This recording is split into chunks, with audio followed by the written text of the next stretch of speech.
turabahaye ikaze mwese mukumva dukurikirana ku mboneshakure yanyu My Success TV.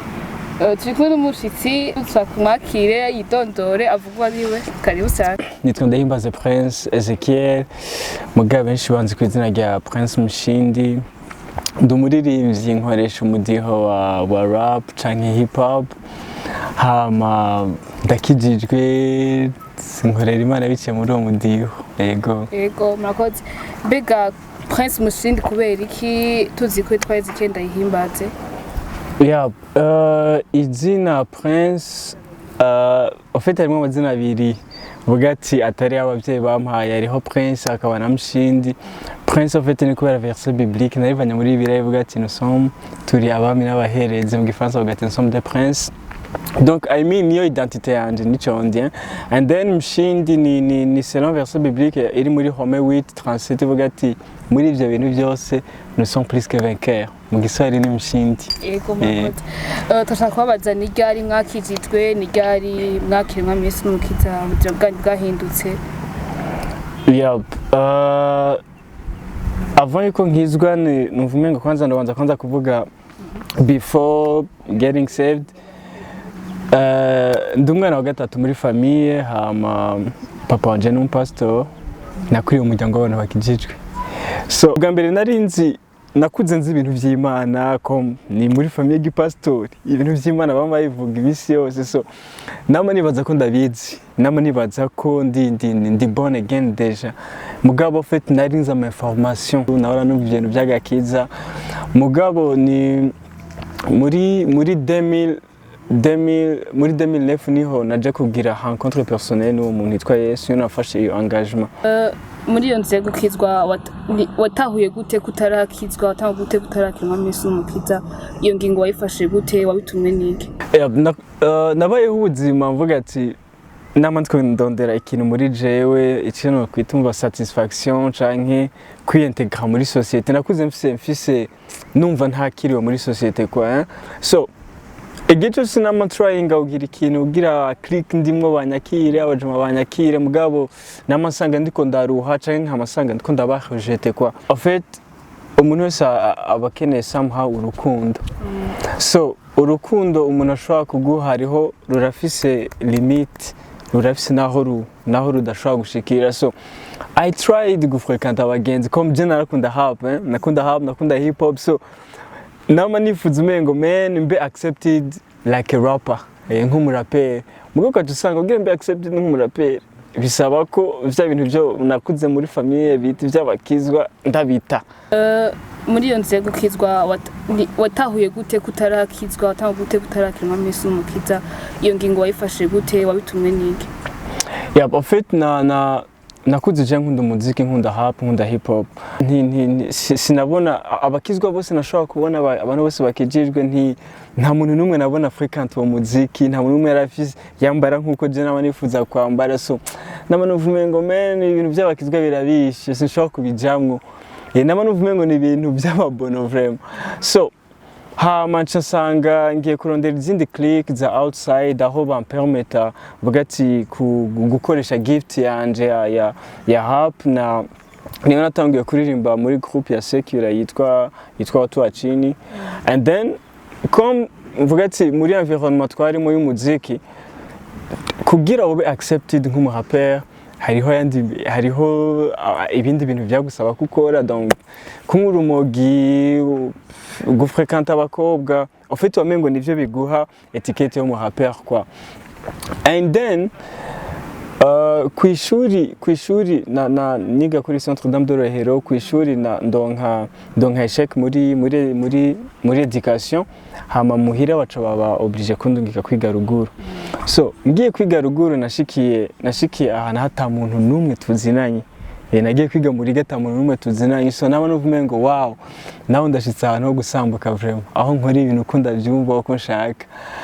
But uko hahera igihe niko n'ibintu byose nama nkora, I mean kumurumogi, I mean umuziki, ibintu byose nakora naba nuvumengo there is something kiri empty muri jewe, naba nuvumengo ari satisfaction ariko ndaronka. So sinashoboye parvenir kumenya yuko ari absence y'urukundo rw'Imana ntarakira muri jewe. So umuntu akaguma tryinga ava muri ibi apima ibindi kugeza ndibuka umunsi umwe hari jeudi twabuze amahera yo gusohoka, twabuze amahera yo kwiyofra inzoga canke iki, and then nari muhira jenyene abajama bose atamuntu n'umwe afise amalari.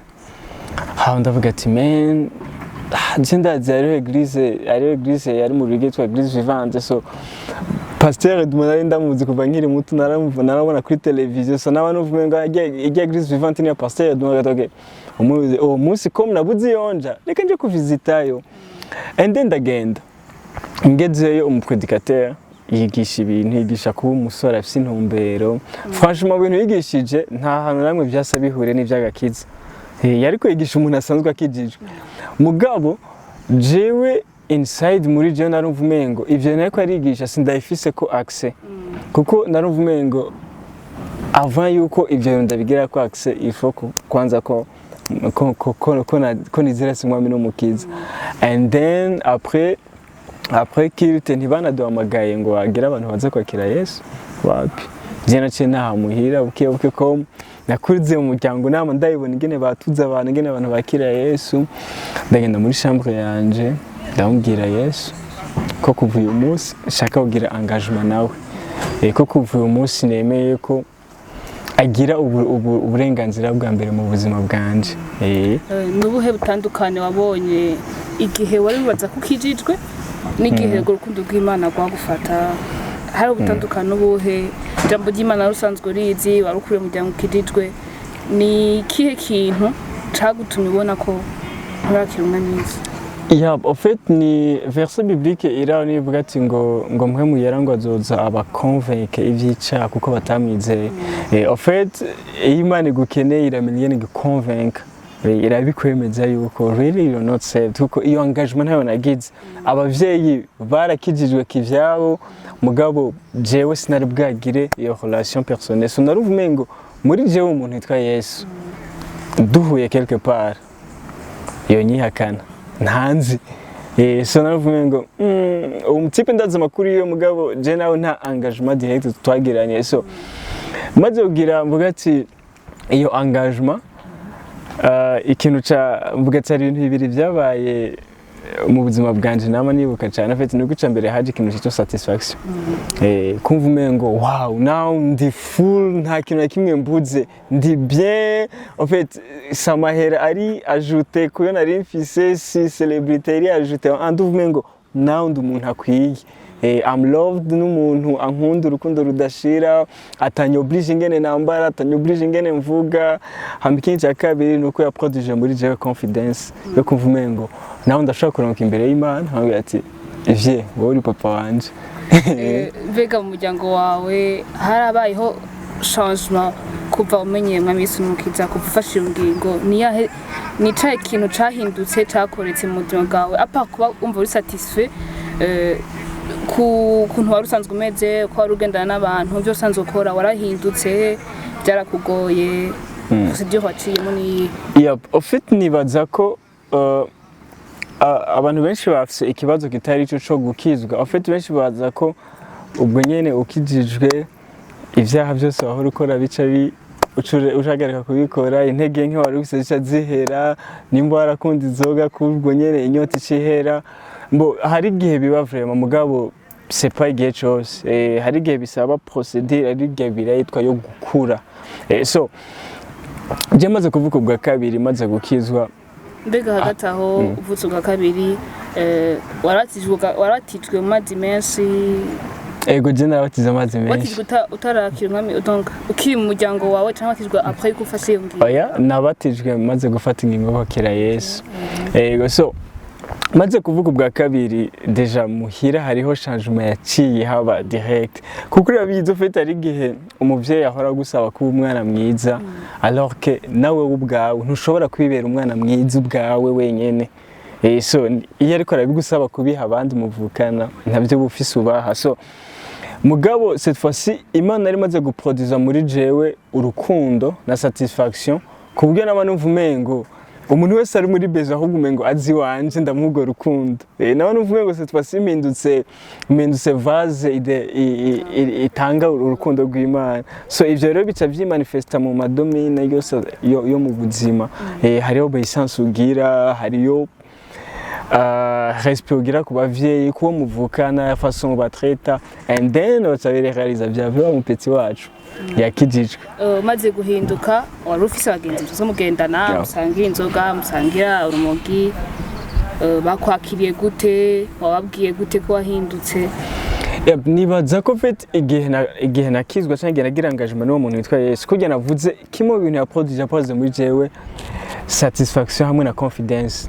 Cette fois-ci n'abantu uvumengo ntibikintera isoni kandi kwita umwana w'Imana. N'abantu uvumenga ahubwo n'umuntu wese atanakijije umengo nagenda nko presenter yo now I'm born again. Muvumenga abantu bose bari around n'ibyo nagenda ndababwira. So abajama twagendana sinigeze vraiment ntibyigeze bintera ikibazo kuza ndababwira ko nkijijwe cyangwa no kubereka ko nkijijwe. Ahubwo gusa n'abantu uvumengo man you should come in my camp. Nawe nuvumengo baze ku ruhande ndimo gukwakira gakiza. Muko guhinduka kwawe hari abagenzi bawe bahindutse akagukurikira. Turabizi ko abantu bahindutse mva bamwe aragutuka abandi baragira iki, ariko wabonye hariho ivyamwe umuntu abona ko umuntu yahindutse ukenda shaka kumenya nka Prince nanje hari abahindutse. Ego exactly barahari benshi vraiment. Koko fait ni muri click twagendana narumwe mu bantu bafata nk'icitegererezo cyawo. So even muri amafuti nababere icitegererezo. So cette fois-ci wabonye wa muntu vuga ati mu leader cyangwa afise ko influence yakijijwe, bamwe bashaka kumenya really Prince vya vrai wakijijwe, vya vrai nyene wewe kibamba. So and then bariko barabona changement mu buzima bwanje, bamuvumenga man this guy kinayikora tujyana. Barahari vraiment. Umaze guhinduka ubuzima bwawe, kubayeho umuryango wawe, ni yihe migenderanire wagiraniye n'Imana, ni buhe buremore wumvise ufise ku mwana w'Imana? Kuvuga ubwa kabiri afite byanshize ahantu aho menya ko ahantu hose mbandi mu bintu byose mbandimo hariho presence y'umuntu atanta, ankunda, antahura, angwanira, anyitayeho kandi ari ready go providing ikintu cyose nkeneye. So hari security y'ubuzima naciye njamwo, mvuga ati mbayemo till now. So nta nuvumengo man nta bundi buzima buryoshye gusumba ubu, nta handi hantu ndiko ndabona vraiment handi ho kubwira undi muntu atari yoza atari muri Kristo Yesu. Ni gute ufata Imana yawe mu buzima? Definition iri simple y'Imana kuri Jemu hano uvumengo no ni papa. Okay. Ni papa, n'umugenzi wanje wa mbere, n'umutima wanje, n'amahoro yanje, n'umunezero wanje, man. Yego ni byose kuri Jemu ndabyituko. Ni bihe bintu kuvuza ngahindutse umaze guhura nabyo two kwita ama contraintes umaze kugira mu buzima bwawe kuva ukijijwe? Je nibaza ko challenge imwe muzo nahuye nazo ni gihe fait igihe ngikizwa afin nage sinzi permettre ndavuga fait nakuriye muri environnement kuva ngikizwa pana ya famille abagenzi twamenye tumaze kuvuka ubwa kabiri batari bafise mvuga ati abahora bamfasha ntibari bafise knowledge vraiment ikwiye ku buryo bashobora kundera neza. Sasa nkaca nsanga fait bambwiye ukuri kwijambo ry'Imana, mugabo cette fois sindiko ndaronka step ikurikira. Sasa kimwe muri knowledge nari mbuze sinatahura cyane yuko Imana imfitiye urukundo rudashira. Tellement ki rero mu nyuma na maze gukizwa nkama ndiko ndibona nasubiye muri za ntege nke za kera, namamse ubwo bati none jiko nari nakijijwe ko byari byashushe bya Jena Yesu, gute nsubiye kandi kuba down, gute nsubiye mu rumogi, gute nsubiye mu nzoga, bya vrai nakijijwe canke hari habaye ki exactly. Nibaza ko iyo challenge niyo nageze kutaronka abagenzi babari hafi akubwira ati bisanzwe ukijijwe ntibisigura ngo pam byose bica intege nke wari ufite zihera gukizwa ni transformation y'impwemu yawe mugabo ame yawe igenda irahinduka slow vanigene gabara n'ijambo ry'Imana hariho ibintu aho rukora kera hari amokipation rufise namba ni abagenzi namba comment t'occuper umaze gukizwa mu migendera n'Imana wacu ukora iki wabifata gute ya jewe nara en fait narigeze avuga gitabo kimwe umunsi umwe cyitwa Une vie motivée par l'essentiel cyari Warren nico naguye ko jise ngikizwa and then kirangyohera kiranyubaka kirankuza so mvuga ati maze kuvuka bwa kabiri hari swing nyinshi vraiment zatakaye z'ibintu byinshi tellement que sinabangifise kandi umunezero kuja ndazi kunywa inzoga n'abajama kunywa urumogi so c'est pour ça ngo man ijya time twara tugenda kunywa urumogi reka ngende muri chambre yanje nisomera igitabo numviriza nsema za Joyce Meyer ego nje gusenga nje mu bandi bakizwa kwa niko niyo kizwa ni abahe bantu turetse donc uvuze ko wakure mu kijijwe nibihe kintu ca kumutiva kuba muri relation n'Imana na quelque soit ibitabo canke abantu bumviriza ni bande bakumotiva ni bande bagufashije kugira ugeze ubu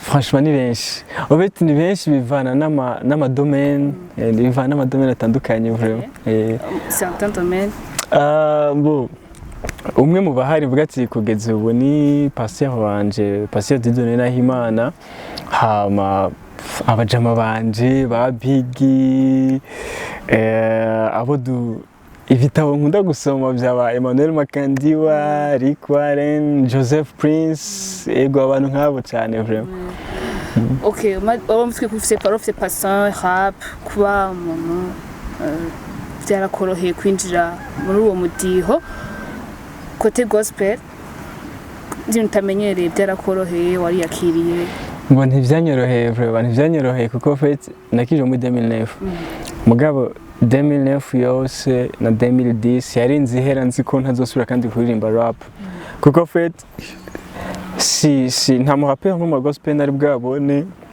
and ahantu hose na fréquente mu ma événement y'abakizwa canke mu ndirimbo bumviriza nta muntu numwe numva ariko yumviriza rap so n'abantu vume ngo men ibi bintu antuka ngaha ntibikora sigikoresha Imana shobora gukoresha mugandibuka fait naguma nandika tuntu tukanje mbwa nkuvume ngo Mana nshaka kunyereka rero ndi abantu babikora cyangwa birashobora gupasa vya vrai birashobora gukora hama muri 2010 niho mvuga ati nahawe mvuga ati niho naronka ubumenye bukwiye yuko I can use this gift kubwa generation yanje hama kagira ikifashije ntivyigeze vyoroha kuko fait kugira yivuze nta bahape benshi gospel bari bahari ico gihe nibaza ko abari bahari ari nka Big Zoe Tip GN bamalashi nabone ntibari bwatere intambuko nini cyane so byari bigoye vraiment byari bigoye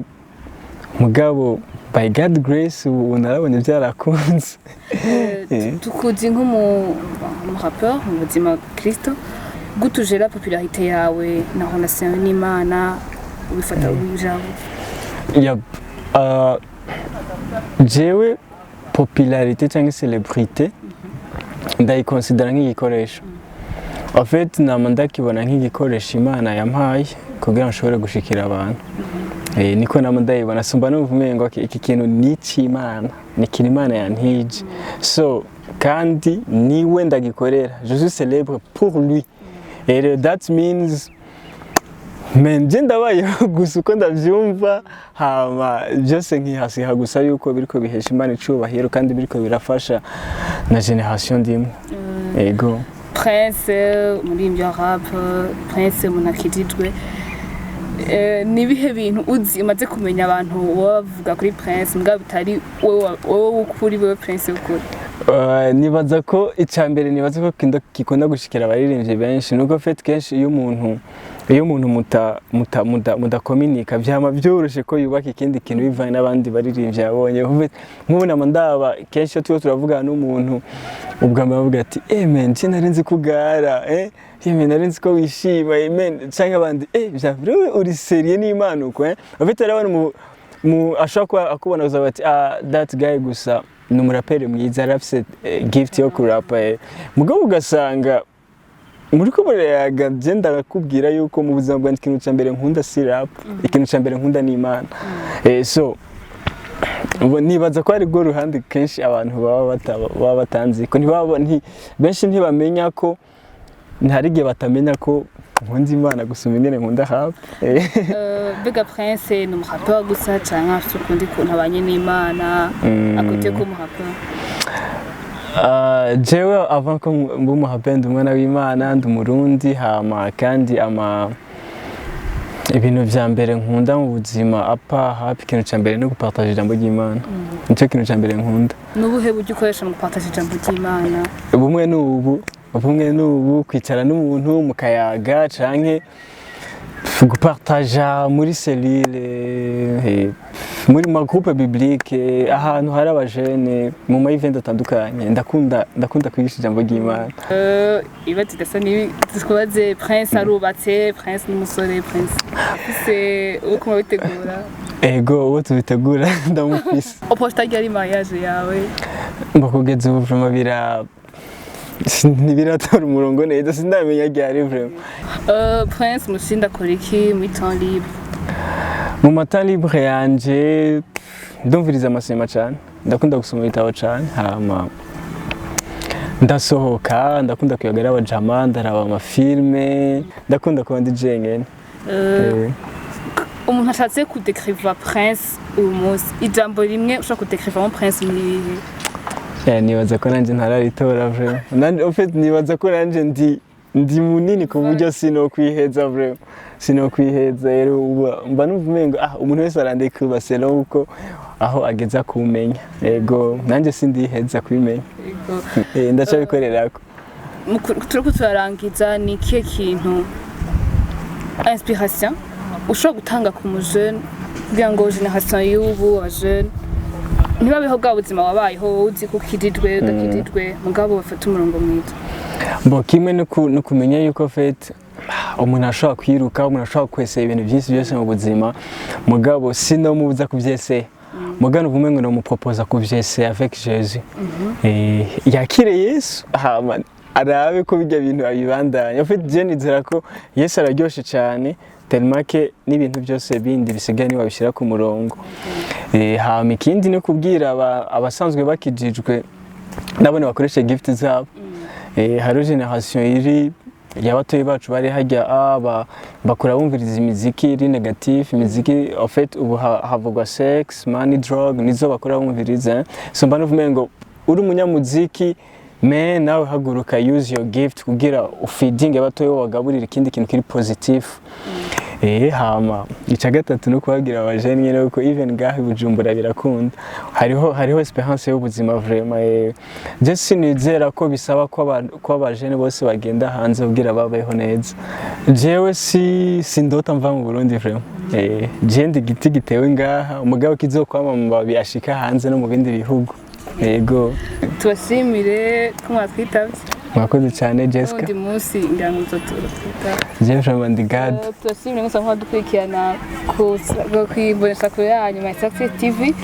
tubashimire umutumire wacu tubashimire samwa dukurikirana naho gutaha byose yari manque d'affection nari mbutse uwo nkunda sans condition 2009 byose byarakindukiye muye na Yesu byose yarabindutiye